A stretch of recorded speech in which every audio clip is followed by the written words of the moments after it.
सो COPD क्या होता है? ये कॉमन लंग डिसीज़ होता है। इसके अंदर क्या होता है कि जो हमारे लंग के अंदर एयरवेज होता है उसके अंदर लॉन्ग टाइम से क्रॉनिक इन्फ्लामेशन चलती है। जब हमारे लंग्स के अंदर इन्फ्लामेशन बहुत ज़्यादा बढ़ जाती है तो हमारे एयर फ्लोज के अंदर ऑब्स्ट्रक्शन आने लगती है।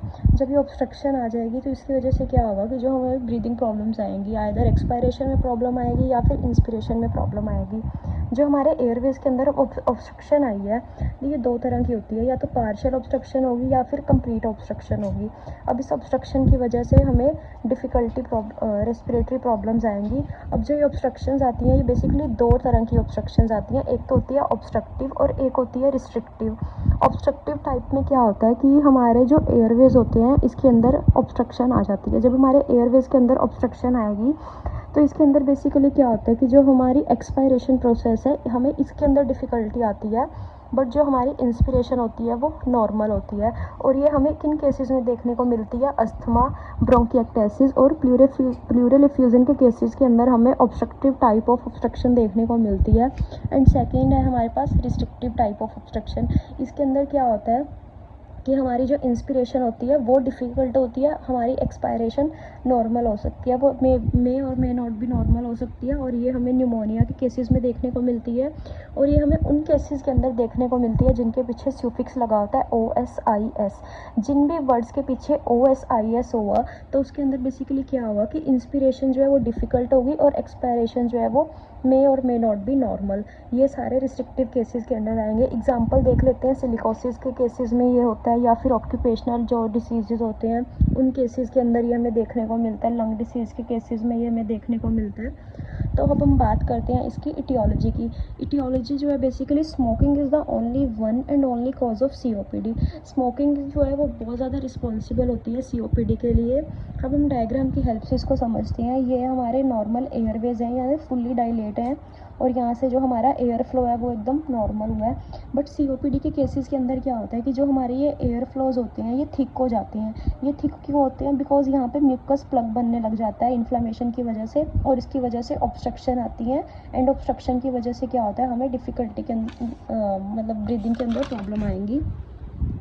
देन टाइप्स क्या होते हैं? जो COPD होता है बेसिकली ये दो तरह का होता है, emphysema and chronic bronchitis. Chronic bronchitis के अंदर बेसिकली क्या होता है कि हम कब कहेंगे कि ये क्रॉनिक ब्रोंकाइटिस का केस है?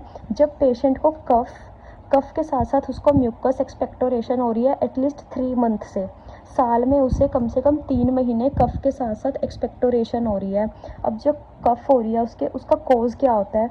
वहाँ पे क्या होता है कि जो हमारे एयर फ्लोज होते हैं वहाँ इन्फ्लामेशन हुई है और वहाँ पे म्यूकस की ओवर सिक्रीशन हो रही है।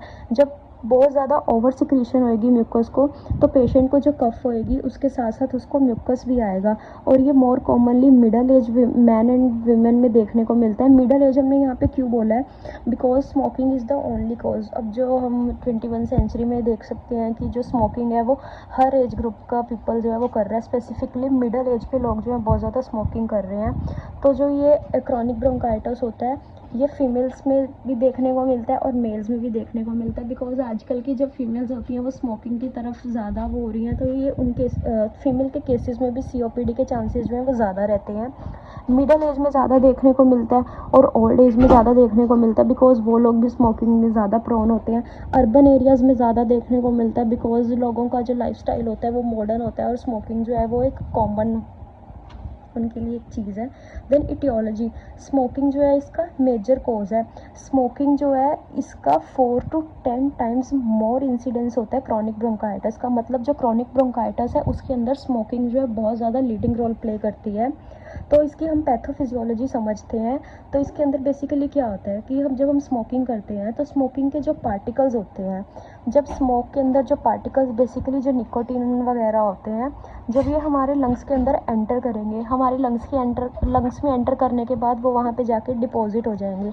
जब हमारे लंग्स में जाके वो पार्टिकल डिपॉजिट होंगे तो उसकी वजह से वहाँ पे क्या होगी? इन्फ्लामेशन होएगी।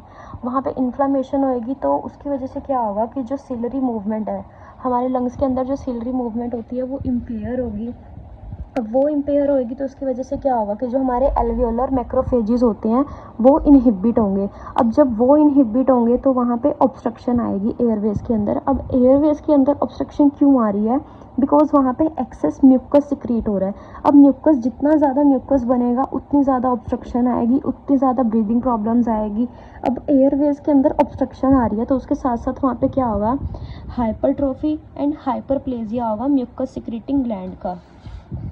अब हम डायग्राम की हेल्प से एक बार क्रॉनिक ब्रोंकाइटिस को देखेंगे तो ये देखिए, ये हमारा नॉर्मल लंग है। नॉर्मल लंग के अंदर हमारा ये ट्रैकिया के अंदर ये जो एरिया स्पेसिफाई किया हुआ है ये है हमारा ब्रोंकियल ट्यूब। यहाँ पे आप देख सकते हैं कि जो हमारी ब्रोंकियल ट्यूब है ये एकदम नॉर्मल है।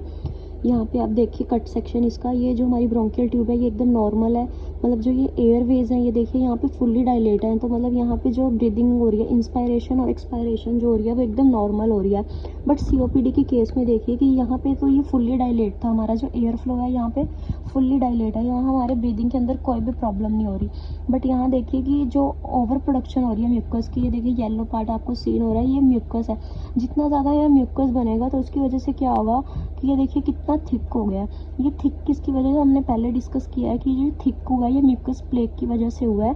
अब ये देखो थिक हो गया तो यहाँ पे क्या होगा कि एयरवेज ऑब्स्ट्रक्ट हो गए हैं तो हमें ब्रीदिंग प्रॉब्लम्स आएंगी, इंस्पायरेशन और एक्सपायरेशन में प्रॉब्लम आएंगी।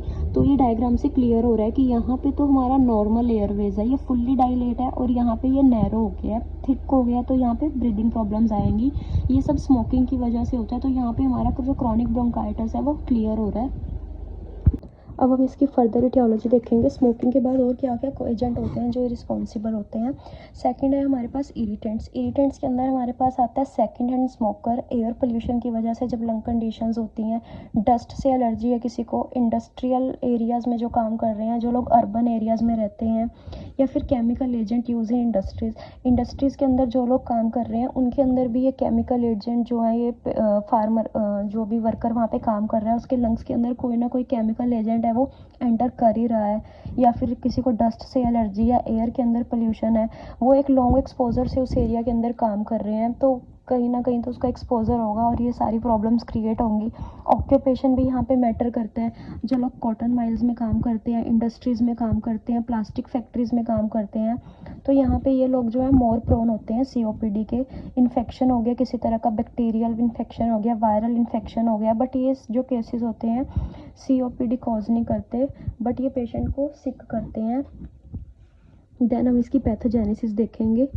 सिगरेट स्मोकिंग की वजह से क्या होगा कि फिर से वही बात है कि जो हमारे एल्वियोलर एयरवेज हैं वहाँ पे इन्फ्लामेशन होएगी। अब वहाँ पे इन्फ्लामेशन हो रही है तो हमारी सीलरी मूवमेंट जो है वो इम्पेयर्ड हो रही है। सीलरी मूवमेंट इम्पेयर्ड होगी तो वहाँ पे जो हमारे एल्वियोलर मैक्रोफेजेस होते हैं वो इनहिबिट होंगे। अब वो इनहिबिट होंगे तो यहाँ पे हाइपरट्रोफी एंड हाइपरप्लेजिया होगा म्यूकस सिक्रीटिंग ग्लैंड का। मतलब कि जो ग्लैंड्स म्यूकस सिक्रीट कर रहे हैं उनका हाइपरट्रोफी मतलब उनका जो साइज़ है वो लार्ज हो रहा है, हाइपरप्लेजिया मतलब उनका नंबर इंक्रीज़ हो रहा है। जब ये दोनों फैक्टर स्टिमुलेट हो रहे हैं तो यहाँ पे म्यूकस की जो प्रोडक्शन है वो ज़्यादा होगी। जब म्यूकस ओवर प्रोडक्शन बनेगा तो यहाँ पे गॉबलेट सेल का हाइपरप्लेजिया होगा, तो वहाँ पे स्मॉल एयरवेज के अंदर ऑब्स्ट्रक्शन आएगी और जो ब्रोंक्यूल्स हैं उनकी कॉन्स्ट्रिक्शन होएगी।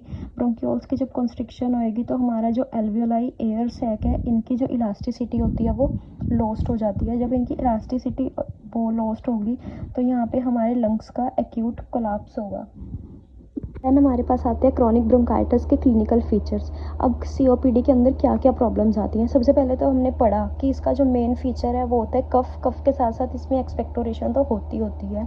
और इसके अंदर जो म्यूकस एक्सपेक्टोरेशन होता है उसका नेचर कैसा होता है, म्यूकॉइड नेचर होता है, पुरुलेंट होता है, एंड समटाइम वो ब्लडी भी होता है। विजिंग होती है पेशेंट को, चेस्ट के अंदर टाइटनेस होती है, कफ एग्रावेट होती है कोल्ड में, और विंटर सीजन में उसकी जो कफ है वो और ज़्यादा बढ़ जाती है। रोज़ मॉर्निंग कफ होती है, रेस्पिरेटरी इन्फेक्शन हो सकता है बिकॉज वहाँ पे म्यूकस ज़्यादा बना हुआ है, इन्फेक्शन के चांसेस ज़्यादा होते हैं। फटीग आती है जब पेशेंट जो है ऊपर चढ़ता है या सीढ़ियाँ चढ़ता है तो उसको बहुत ज़्यादा थकावट होती है, सांस लेने में प्रॉब्लम होती है, राइट हार्ट फेलर हो सकता है, चेस्ट के अंदर टाइटनेस आती है। जब हम हमारे पास क्लिनिक में पेशेंट आता है तो हम उसका जब ऑस्कल्टेट करेंगे तो उसके अंदर जो रोंकाई होगी, उसकी जो साउंड होगी वो लो टू मीडियम होगी। एंड अदर क्या क्या होगा, सेंट्रल साइनोसिस देखने को मिलेगी, उसका वेट लॉस होगा। और इन केसेस के अंदर हम क्या क्या इन्वेस्टिगेशन करेंगे, ब्लड काउंट करेंगे, एक्सरे करेंगे, तो ये दोनों नॉर्मल आएंगे। बट जब हम ब्रोंकोग्राफी करेंगे तो जो ब्रोंकियल ल्यूमन होगा वो इर्रेगुलर होगा, उसका स्पूटम कल्चर टेस्ट करेंगे। तो ये सारे टेस्ट करने के बाद हमारे पास इसकी कॉम्प्लिकेशंस आ जाती हैं। सीओपीडी की वजह से क्या क्या कॉम्प्लिकेशन हो सकती हैं, फर्दर अस्थमा की प्रॉब्लम हो सकती है, एम्फाइजीमा हो सकता है। और इसकी अगर हम होम्योपैथिक मेडिसिन देखें तो होम्योपैथिक मेडिसिन है इसकी एकोनाइट, बेलाडोना, फॉस्फोरस एंड इपिकैक। अगर आपको वीडियो अच्छी लगी तो नीचे कमेंट सेक्शन में जाके बताइए। अगर आपको इसका सेकंड पार्ट चाहिए दैट इज़ एम्फाइजीमा, और अगर आपको ऐसी और वीडियोस चाहिए related to exam and respiratory unit तो आप नीचे कमेंट सेक्शन में जाके बताएं और इस चैनल को लाइक, फॉलो एंड सब्सक्राइब करें। Thank you.